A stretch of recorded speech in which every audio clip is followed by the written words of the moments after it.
ఇప్పుడే అందిన వార్త. మార్చ్ 1 నుండి ఈపీఎఫ్ఓ పరిమితి భారీగా పెంపు. ఎంప్లాయీస్ ప్రావిడెంట్ ఫండ్ వేతన పరిమితి త్వరలో పెరిగే అవకాశం ఉంది. 11 ఏళ్ల క్రితం తర్వాత మరోసారి ఈ పరిమితిని పెంచేందుకు కేంద్ర కార్మిక శాఖ కసరత్తు చేస్తుంది. వేతన పరిమితి పెంపుతో ఉద్యోగుల సామాజిక భద్రతకి మరింత ధీమా కలగడంతో పాటు పదవి విరమణ సమయంలో ఉద్యోగికి అదే ఆర్థిక లబ్ధి కూడా భారీగా పెరగనుంది. వేతన పరిమితిని చివరిసారిగా 2014లో 6,500 నుంచి 15,000కు పెంచారు.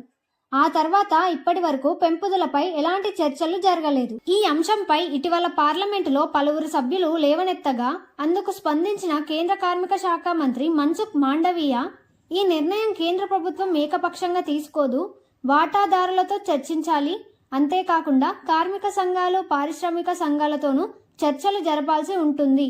అయితే పెంపు అంశంపై మాత్రం కేంద్రం సానుకూలంగా ఉంది అని చెప్పారు. దీంతో ఒక్కసారిగా వేతన పెంపు అంశం తెరపైకి వచ్చింది. ఈపీఎఫ్ 1995లో అమల్లోకి వచ్చిన సమయంలో ఈపీఎఫ్ వేతన పరిమితి 5,000గా ఉంది.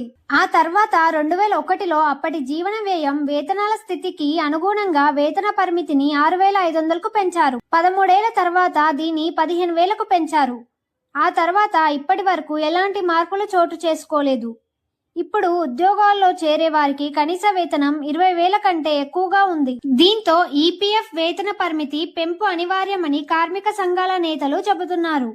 ఇప్పుడున్న పరిస్థితులకు అనుగుణంగా వేతన పరిమితిని 25,000 నుంచి 30,000 వరకు పెంచాలని డిమాండ్ చేస్తున్నారు. వేతన పరిమితి పెంపుతో ఎక్కువ మంది ఉద్యోగులు ఈపీఎఫ్ పరిధిలోకి వచ్చేస్తారు.